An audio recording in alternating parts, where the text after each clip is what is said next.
Welcome, everybody. Good morning. Happy Friday. I'm Melissa McGurk, one of EDPNC's international trade managers, for those of you that I haven't met. Welcome to our first Export Coffee Talk. We're excited to have you.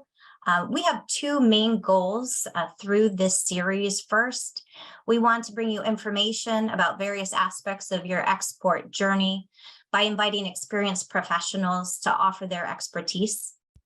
Second, we want to give you an opportunity to have dialogue with these experts and with your fellow North Carolina companies by leaving plenty of time for Q&A.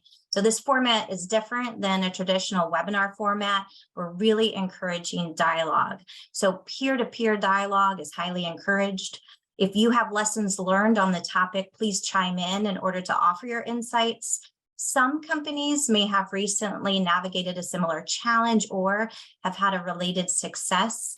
This forum will provide you the opportunity to learn from one another. For those of you that aren't familiar with the international trade team at EDPNC, our goal is to help you reach and succeed in foreign markets. We offer a combination of free services to include consultations with our foreign offices and free educational webinars. We also have a grant program designed to help ease the financial lift of outreach to foreign markets. Please refer to our website on the international trade team. It says, I believe, outreach to foreign markets or export assistance. You can find our staff in the industries that we represent on the website. If you like additional details, just reach out to the appropriate person for your industry. I'm going to give just a few housekeeping notes, and then we'll jump into today's topic. Today's talk is being recorded so that we can share it with those that were unable to attend. Kelly Dawson and Emily Willis from EDPNC's marketing department are on the call today to help make sure the Zoom call goes as smoothly as possible. Please be patient with us as we work through our first attempt to make sure that all questions and comments are tapped into and that we're hearing you and involving you in today's call. Also, we're encouraging you to use the chat feature so that we can prioritize and make sure that we're seeing the questions. When your comment or question is mentioned, we're encouraging you to unmute, again, to encourage that dialogue. However, speaking is not a requirement.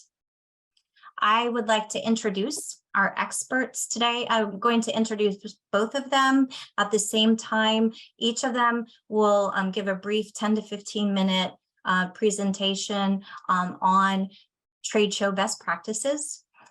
Because of our encouragement for dialogue, you might hear them commenting on each other's points, and that's what it's all about. So without further ado, I'm going to introduce both of our experts today. First, Mary Claire Whitaker leads EDPNC's office in Mexico City for Latin America. She has been helping international SMEs develop their exports into Mexico since 2011, and she moved to Mexico City in 2009. Prior to that, she worked in advertising at the Martin Agency in Richmond, Virginia. We also have Mounir Khouy with the consulting firm Health Analytika with us today. He has 15 years of experience in international healthcare business development and related operations. He has knowledge of global medical regulatory structure and operations, and he has conducted business in more than 60 countries. So welcome to both of you, and we're going to have Mary Claire kick it off today. Thanks a lot, Melissa. Hello, everyone. It's good to see everyone here. We have a great turnout, and happy Friday. Actually, yeah, I didn't do this on purpose and mentioning this in my bio, but as you heard Melissa say, I actually come from an advertising background. I think in even looking at some of the questions that folks filtered through when they were signing up for the webinar, I saw a lot of people asking questions about how to target, how to make sure that they were reaching the right level of decision maker and things like that. And I kind of want to start off my portion by really talking about trade shows as, yes, sales happen at trade shows. Yes, they're designed to facilitate sales, but at their kind of core, trade shows are actually marketing events. It's about generating market awareness, especially when you're looking at an international presence trade show, right? A lot of companies, that's the only type of marketing that they might have in the foreign market. So it's really, about generating awareness and closing sales. If you happen to close a sale, yeah, that's awesome too. You definitely see people at stands, depending on what your product, a lot of times, there's kind of this spectrum of products that you could actually just sell without even, speaking the local language, right? You're using numbers on a calculator. You're technically using Arabic, right? Because you're using numerals to interact with people. But for most of us, and I think particularly for US companies abroad, that's not as much going to be the case. I think a lot of people aren't necessarily selling on price. They all are there to have kind of more contextual interaction with folks in the market. And the point being here, and then the reason why I kind of, as a marketing person, emphasize it's not just sales, it's marketing, because marketing is very much a two-way discipline, right? Marketing, yes, we all know it's about messaging, getting your communication across, and it's getting it across to the right people. But in order to do that, I would say about 40 to 50% of marketing is studying and knowing your audience. So when you're traveling internationally, whether it's for a trade show or not, part of your trip, I think a good portion of it is just about understanding local context in addition to meeting people, being able to kind of know when you talk to people after you leave the market and, your relationship becomes long distance again, that you can kind of be in the same headspace as them when you are interacting with them. And you're developing this kind of empathy and trust, but, just this comfort in talking to each other.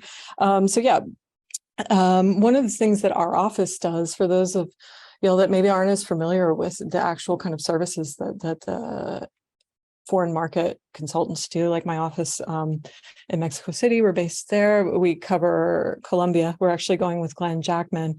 A couple of our consultants are going to Medellin in a couple of weeks for Colombia Tex, a textiles trade show. So we'll be helping companies there. But we cover Chile and Peru as well, and Brazil. And when I say cover, what I mean is we help you kind of gather leads and contacts and market intelligence in the areas that we cover. So I think a really good best practice for any company that is, linked up with the program or not, you can do it on your own as well, but is to let us know about at least, 3 months out, and we can kind of start to sound out the market for you in advance. And this goes to this point about targeting. You hopefully all have your value proposition pretty down pat, right? You know what to say to customers to kind of talk to their pain points and communicate what it is that your products and services do well. That often, has a kind of different, I think about value propositions as modular sometimes, or at least they can kind of be pitched differently. When I tell people about what EDPNC's Mexico office does for services, I often tell them something different depending on what it is I think that they understand about their possible needs, right? So being familiar enough with your value proposition to kind of tweak it depending on who you're talking to, that can change internationally, right? For Latin America, or, even within the different countries within Latin America, there's oftentimes going to be a different emphasis that you're going to want to place on how you present yourself. So one of the things that our office can do, if we know you're going to a trade show, what we can do is try to kind of suss out prospective buyers who might be attending that show in advance of the show, or even just, potential clients. It doesn't matter if they're going to the show or not, and kind of give them a preliminary introduction about what you do, what you're hoping to offer, and questions that you have about the market, or kind of sound out how they perceive different aspects of what you're offering and get their feedback. And that's not necessarily going to change, the banner display that you have printed out and are showcasing, or the products that you're showcasing at your booth. But it definitely can change the way you kind of talk to the people who stop by your booth, because if anything, you're not necessarily going to run with what these other folks told us in advance, or maybe those same people are going to end up stopping by the booth. So you're prepared in that sense. But what you're going to also be doing is kind of testing if this feedback that you got via our office, via kind of doing some preliminary, I mean, it's basically market surveys, voice of customer surveys before you go to the market, testing out, is this person who's stopping by my booth, do they have the same pain points? Do they need the same types of solutions? And then, and that touches on kind of another benefit. It makes you kind of, gives you a little bit more agility in making your communication useful for that market, but it also, I think, really generates some questions for you. And I think, one of the kind of sales 101 in marketing, as I said, is listening to your audience, listening to your consumer or your end customer before you make your pitch even, right? You want to know where they're coming from. So if you can kind of take some time to work with EDPNC's local offices and get some ideas about what it is you're trying to discover about the market, what it is, what kinds of kind of more market specific questions you might have, you're going to come to the show prepared with some ideas about, kind of a checklist, I think, of market intelligence that you want to understand. And that's going to make you kind of more, you're not going to be in as much of a passive mode in the sense of waiting for them to ask you or tell you what they need.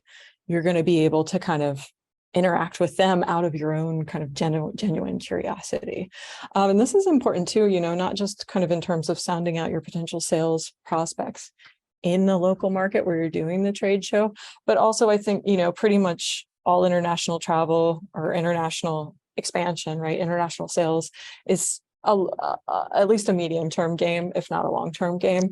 So one of the things we also like to kind of guide companies in doing is really thinking about when you're in market, can you kind of be testing and evaluating your business case for what you need to do in that market to sell, right? Because, it's nice when we can get organic sales or people just come up to the stand and buy, or people, saw us at the trade show and then followed up with us after and put in a quote. That's great. But, if you really want to develop presence in some of these markets, you do need to steward these leads along, trying to develop some more localized information, figure out if your pricing's still going to work, and definitely, figuring out things like logistics and long-term customer service. All of those, require you to have more familiarity with the market. So even while you're at the trade show, yeah, your focus is on selling, but your focus is really on listening to and reading and sounding out the market. I want to just throw up a screen that I have real quickly. I'm not going to spend too much time on it, but oops, that is not the one I wanted to show. This one's the one that I show. So this is kind of a bunch of different features or kind of aspects of what someone might consider to be their value proposition, right? Anyone, any of the salespeople among us today probably have some, like maybe a hand, 2 or 3 of these characteristics of your specific products and services that you offer that you can kind of always, your talking points, right? This is what I was saying, might vary in a different market.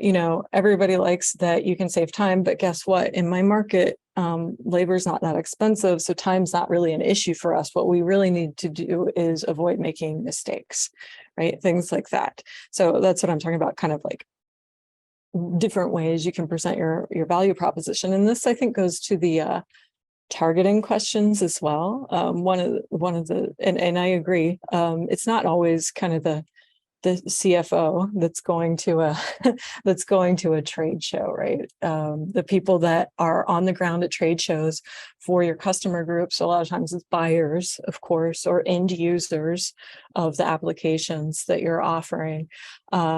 But it's not necessarily the people who authorize their budget. And I think that happens a lot, especially for international U.S. companies going internationally. A lot of times, by virtue of being exporters, we're offering something, or by having a competitive chance in that market. We're offering something that's not that common in the market. So we might be talking to buyers who, yes, they do kind of have the final say, but not really, because they weren't authorized to buy this specific thing. You know, their company hasn't asked them to research what you're offering, because what you're offering isn't in their typical categories. So maybe they totally get your value proposition, they're totally interested, but they're going to have to go and develop that among their colleagues. You know, maybe they're going to want to bring over an end user and get them to kind of suss it out, and they can together go to their manager.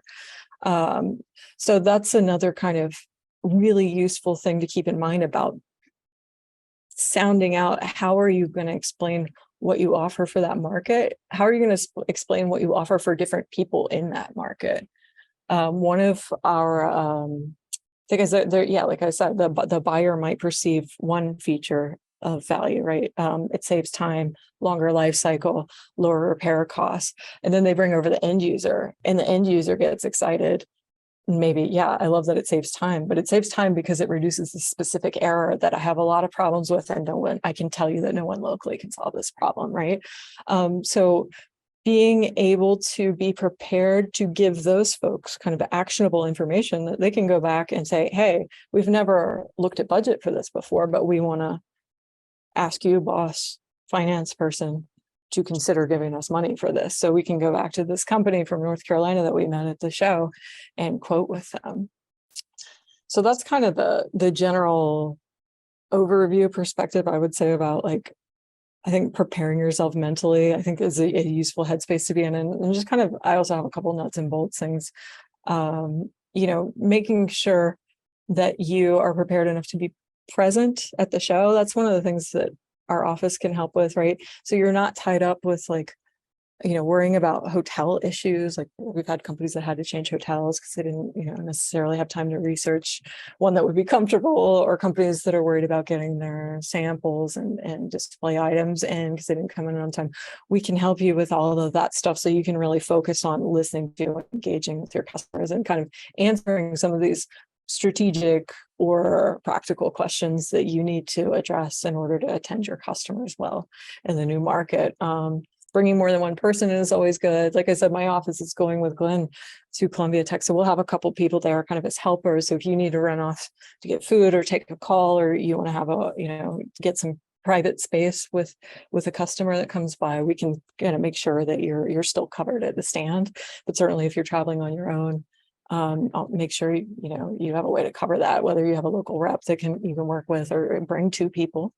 And also, one point that I think gets overlooked is making sure you figure out the follow-up channels. Don't assume the email is the best way to keep in touch with people, because I think it's not in our markets anyway. In Latin America, it's not usually the best way. I agree. Every time you send an email somewhere, it just gets stuck somewhere in a dark hole. Yeah, there are definitely other channels to communicate with the clients and users and colleagues in respective industries, for sure.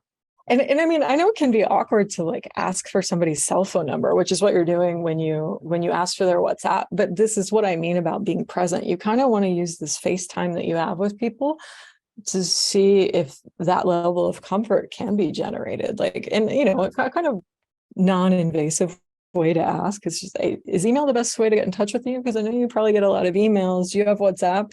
And they'll usually give it to you. People are also more engaging through WhatsApp for some reason. You know, they'll respond to you right away, stop what they're doing, and then get back to you right away with any questions or concerns or issues they may have. Emails, you can wait for days, weeks at a time sometimes. Yeah. And if you don't have their WhatsApp, you're going to have to call anyway to follow up if they're not answering email. So that saves you from having to call kind of the main number, potentially field language issues. You know, I really have people get hung up on because they reach somebody that, you know, gets intimidated. Even if you're speaking broken Spanish, they still hang up because they're worried that they don't speak English well enough to attend to you or something. So yeah, I mean, even if they're not going to give you their WhatsApp, they'll hopefully, you know, if it's someone you can linguistically communicate with well, they'll get it that they need to give you their direct number, because you're not going to be able to find them any other way. Right. Yeah, and also it got to that point, like the badge scanners are useful at trade shows, but I actually I got whether you use Salesforce or HubSpot or whatever, a lot of them have a mobile application you can install on our phone. I like to use that directly instead of scanning them into a database that the show organizers give you, because I I'll have like templates loaded up in our CRM, or even even in my email, and I can just send them a more personalized email right then to follow up on. And that's a good way to kind of capture better data too than whatever they might have filled in. Kind of like when I register for trade shows, I don't give them the best contact information for me, because I know that people go through the trade show directories and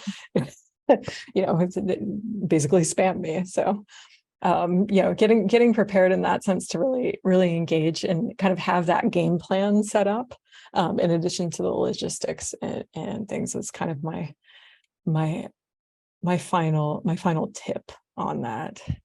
That's perfect. Oh my gosh, Mary Claire, you're so good with timing too. This is the perfect, and it's the perfect segue to have Mounir start his points. But I love the recommendation for WhatsApp. It just makes perfect sense. And, really just making sure that people are on point with what their, what their potential partners are going to respond to is key. So thank you. But we'll continue the dialogue between the both of you and with others as we progress. So Mounir. No, absolutely. I mean, I agree with everything Marie Claire had mentioned earlier, especially when you're going into, from a healthcare perspective, when you're going to a new market, there's a lot of legwork that needs to be done at the beginning, some sort of market validation to understand if at least your market is ready for your solution that you're offering. And also kind of understand the layout or the timelines. And then there are the cultural aspects, particularly business. Some regions are more transactional.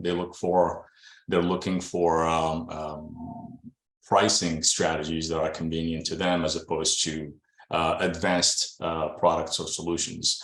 That doesn't mean that they may not get there at some point. It just means that at this particular moment of anyone's need to get into a certain market, they should plan that out accordingly within a few years down the road to make sure that their market entry is valuable. In terms of particularly for what I do in healthcare, the regulation is becoming a big subject right now. Since COVID, or pre-COVID, I'd say, a lot of the countries around the world have used either FDA or EU, which is now MDR, as a backdrop or a backup plan for getting products into their countries. But COVID has changed that entire infrastructure right now. So a lot of countries and regions are establishing their own regulations to get these products registered and make sure they're up to their own standards. Some of them even go to an extent of, or some extreme extents. For example, I can give you Saudi FDA, which is the SFDA. It's one of these the toughest regulations out there in the world, and that only means that they have a very solid market infrastructure. They're actually advanced in healthcare infrastructure as well. So they want to elevate that level of healthcare in their country, and it allows them, I guess it gives them the confidence to establish such stringent regulations. And regarding trade shows are the best way to network. And even if you go out there the first time and you don't see any movements, I'd say definitely be consistent about it, because it will come back to you at some point. I could speak for myself. I've attended Arab Health. I've been attending Arab Health in Dubai since 2010 or 2011. I didn't really see any movements the first 3 years because the company that I represented at the time didn't have a brand that was well known in the region. So during the 3 years where I attended, my job was to build that brand, to get that trust between the end users and hospitals, of course, and also the resellers and distributors in the region. Market awareness is very important. They need to know who you are. You need to have your pitch and your information ready. So because these trade shows, you want to give in about 5 to 15 minutes at max, depending on what you're offering in terms of solutions. And networking is in trade shows is extremely important. I could say I've attended close to, say, 100 trade shows in the past 15 years, from Asia to Middle East, Europe, Africa, and Latin America as well. And I was lucky enough to build a network of over 20,000 people, either in manufacturing, resale network, and also distribution networks. So if your business model is through a channel, trade shows are definitely a good place to go after. But if it is a direct model, then there are also conferences that are specific to your particular industries that may be another outlet for building a network that's convenient for you. Melissa?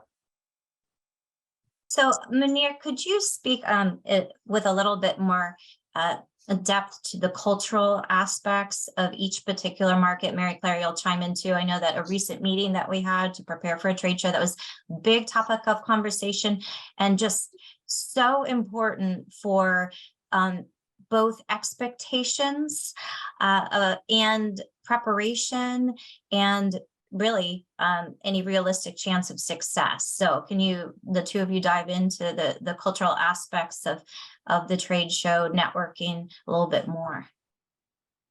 Sure. Go ahead. Mary Claire, you want to take that first? Sure. Yeah.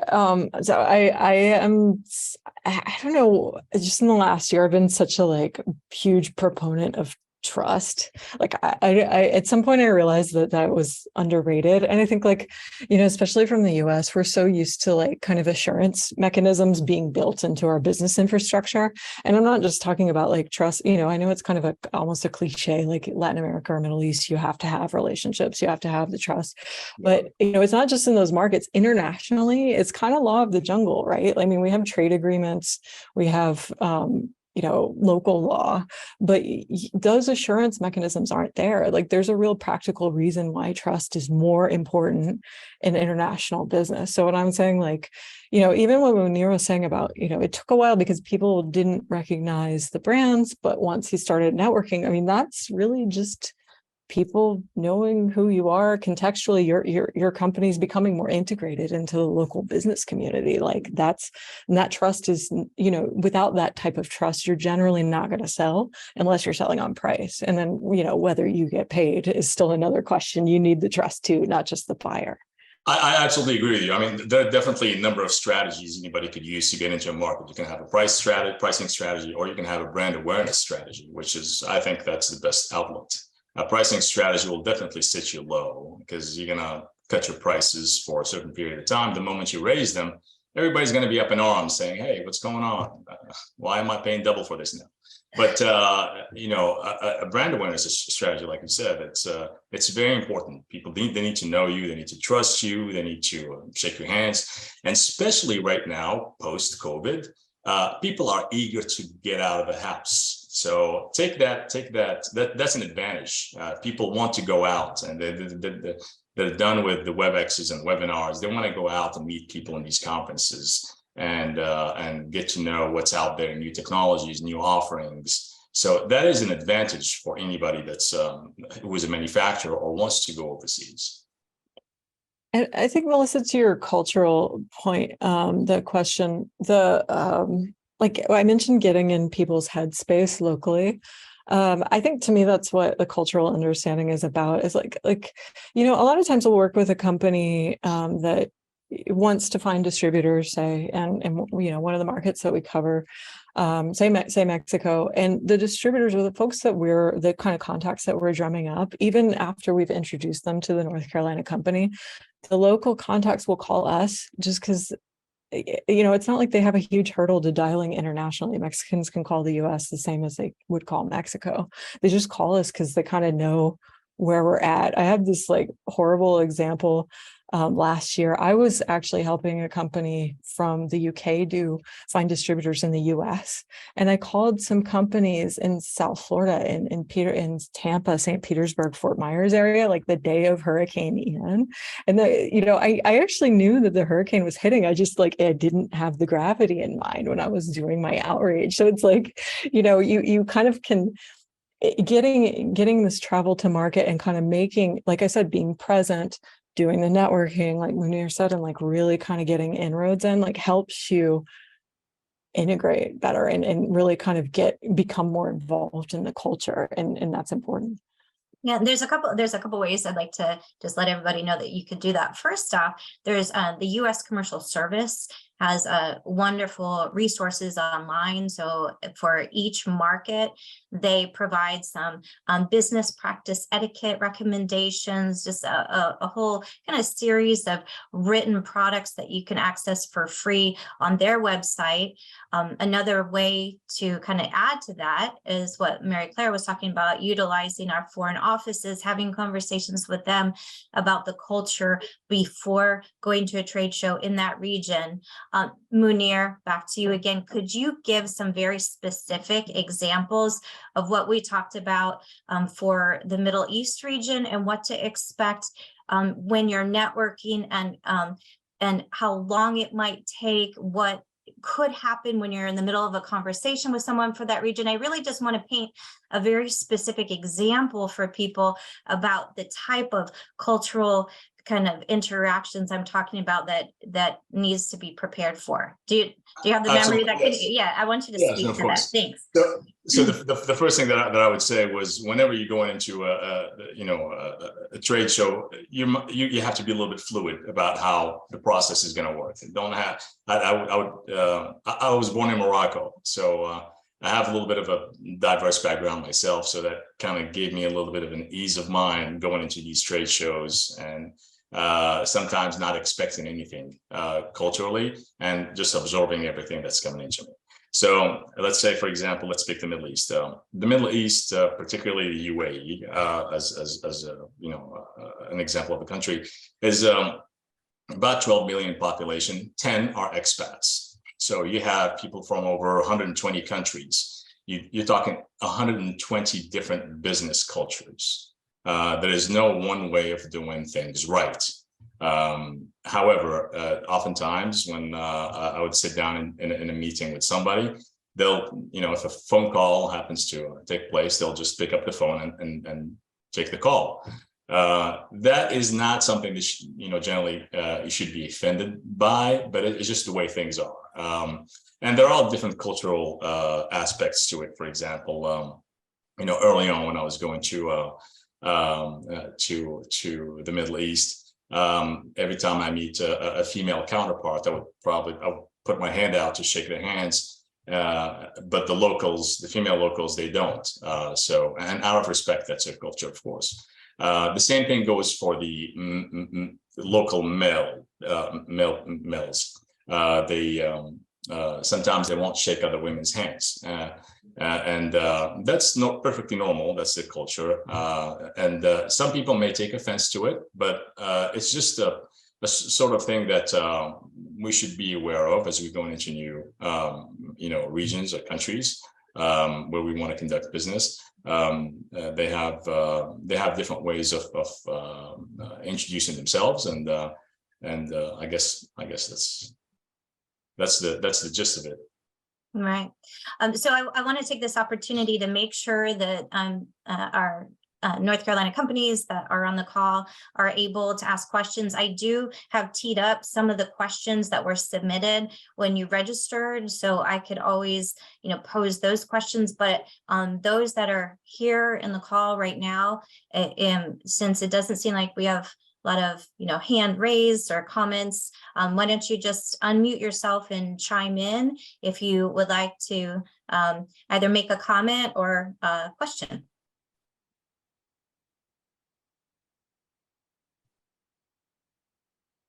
All right, well, I guess I'll just go ahead and tee up some of the questions that were submitted.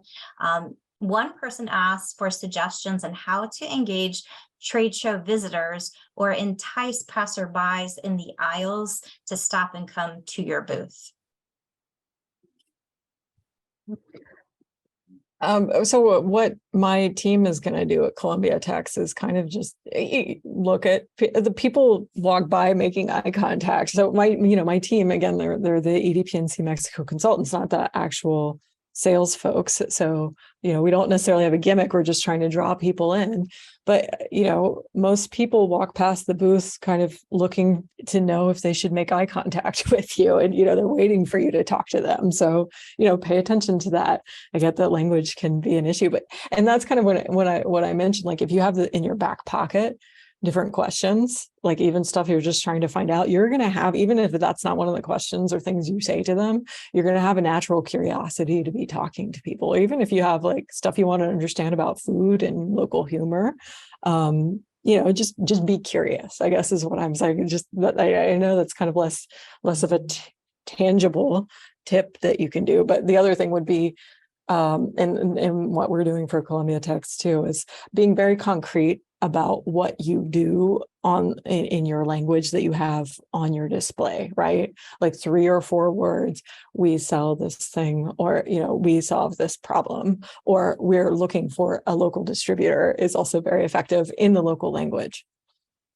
I agree. That's actually a perfect example. Looking for a partner or a reseller in the region and then a big banner display, that is the perfect way to get people to your booth.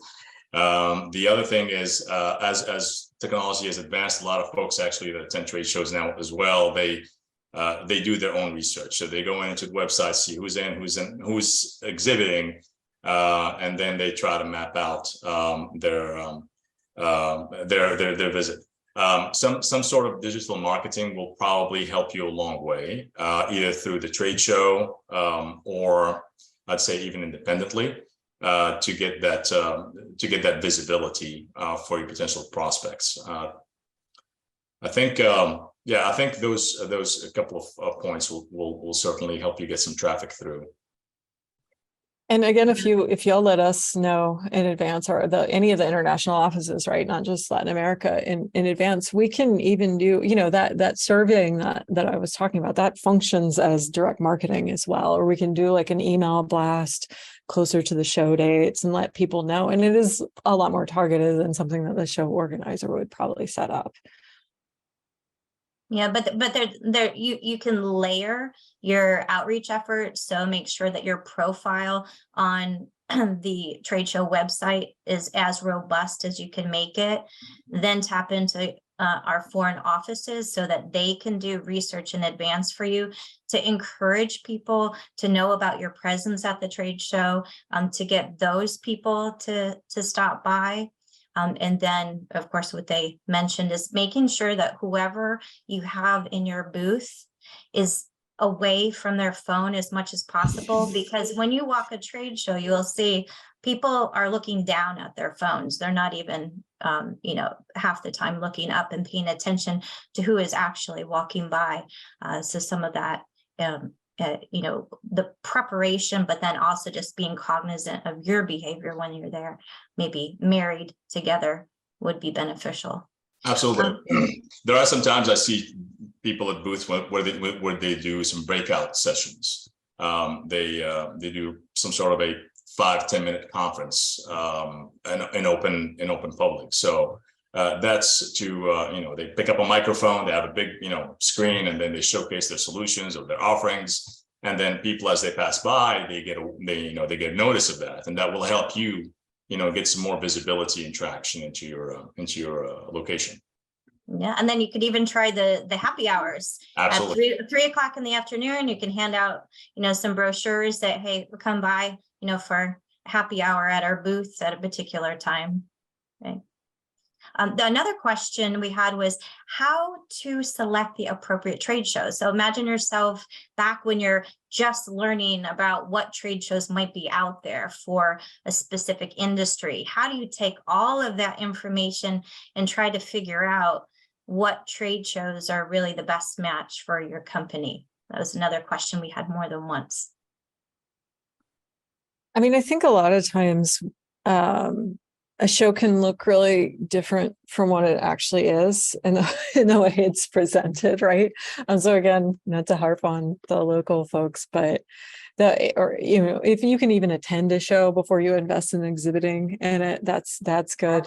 But also, our office or any of the local consultants, or if you have other local contacts, like, asking them, is this event for real? Is this really the one that people go to, or what is more attractive? Because a lot of times too, especially like for example in Mexico with like data or anything with like kind of cloud heavy stuff, the technology companies do that on their own. There's not like a really good trade show for that. So there are infosec trade shows, for example, but they're not as well attended. Like maybe you should go to a security trade show instead of an information show, for example. But yeah, just using the local resources to kind of find it out is the best way to select. Because sorry, I know going on, but even like we have an aerospace and defense show every 2 years in Mexico, and that's really good for aerospace manufacturers, even though that's not kind of like the typical aerospace and defense audience, right? But you wouldn't necessarily know that unless you go through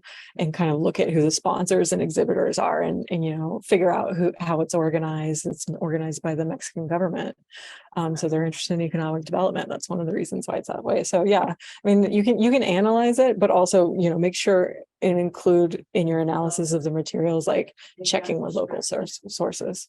You could even probably think about who are your ideal customers or partners. I mean, if this is possibly part of your strategy, and then do research and see what shows they're going to. That might be one avenue. That's true, very true. A lot of the companies, they do have their events schedule on their website.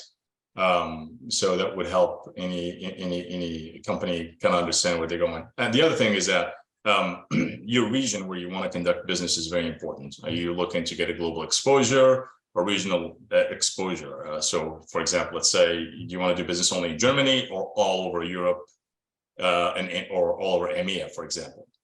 So if that's the case, then let's say for the sake of healthcare, Medica would be a good candidate for conducting business all over EMEA and even the world.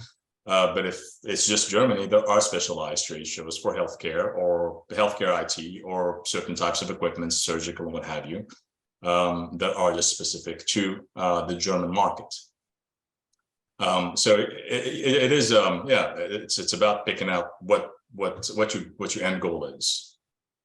And this is just a quick reminder, if you're not interested in speaking or going off mute, then just go ahead and type questions that you would have in the chat box too, while we're continuing the conversation. I definitely want the opportunity to have the companies chime in, or even if you're a colleague in our export related ecosystem and you have things to offer or chime in, we'd love to have you speak. I also wanted to make sure that people are taking the time and really doing the research on the companies that are listed on your trade show exhibit directory, and doing the research independently. So yes, our foreign offices can help you, but making sure that you're going to the websites of companies that you feel like you would like to connect with, and doing that research ahead of time so that you have a plan. So if you only have 2 people at the trade show, and one, you could, trade off who's at the booth, the other one could be walking the show, making sure that you have the opportunity to interact with any company you found from the directory that would be of interest. Yeah, and the associations too. I mean, that's one thing that it's kind of a shortcut. Like if you can look at who are the sponsors and what events they're doing and what kind of the conferences and panels are being discussed and the technical content, and any associations that are exhibitors as well. Like if, like for example, at Columbia Techs that we're going to, Cotton Inc.'s exhibiting there, which I know a lot of the North Carolina companies have a great relationship with. So you haven't talked to them, and they know you're going to be there. They might invite you to their networking reception. So, that's a huge opportunity. I also want to mention that at certain trade shows, I have a really big international focus. A few of them, well, a smaller amount domestically and some overseas. The U.S. Commercial Service will sometimes have a presence, and the kind of volume of their presence will vary trade show to trade show. But always be on the lookout for U.S. Commercial Service presence. So any trade show that you're considering going to. If you really would like to partner with U.S. government resources, that could be an influencer on which trade show you choose. For example, at Medica, they have a very large pavilion where they're bringing in delegates from embassies all over the globe. The most recent Medica, I believe they had about 15 delegates. They're Foreign Service nationals who know their markets inside and out, that are, the consistent kind of longevity aspects of the resources they have. They're not the diplomats that, will roll out every 2 to 4 years. They're bringing in their most knowledgeable people to the trade show. Even though the trade show is in Europe, you're getting to talk to delegates from all over the world about their markets, about the regulation on that particular industry, and make sure that you engage with them. Utilize that time to have one-on-one conversations to not only make an impact in that one market, but help you to plan your strategy for your other markets while you're there. That way you're getting more bang for your buck. And they do offer business-to-business meetings for you at those shows. So always check and see if the U.S. Commercial Service has a presence, and plug into as many of those events as you can as well. Melissa, excuse me, it's Elizabeth Thomas with Exum. May I jump in with a quick plug for export credit insurance? Yes, hi, thank you for joining. I'm so glad that you're here. Of course. So first, thank you to EDPNC. EDPNC and Exum have been great partners for years, and I really appreciate all the work that we do together. So for folks on the phone, my name is Elizabeth Thomas, and I'm the Vice President of Outreach and Education for the Export-Import Bank of the United States. We're a federal government agency located in Washington, D.C. And for the companies on the line, if you think you're going to be negotiating sales terms with any potential distributors at a trade show or anywhere else, you may want to be educated before you go about export credit insurance. Export credit insurance is an insurance policy. It insures invoices that are generated by international sales. So if you're going to negotiate credit terms, give somebody 60, 90 days to pay for your product after you ship it, you'll want to insure those invoices in case your foreign buyer doesn't pay, then you're not out all of that money. So I'll stop there. If anyone has any questions, you can contact me at exum.gov, or just go to our website and learn more. And on our website, you can always ask for a consultation with one of our specialists, and everything we do is at no cost to you. Thank you. Thank you so much for that plug. And if you forget what she said, you could always contact your industry specialist at EDPNC, and we can do a personal introduction to someone from Exim Bank. So we just have a few minutes left. So in closing, in the next 5 minutes or so, I'd love to have any questions, or just unmute yourself and chime in. Otherwise, Mary Claire, Mounir, and I could definitely keep chatting, but I'd love to have an opportunity to hear from you all.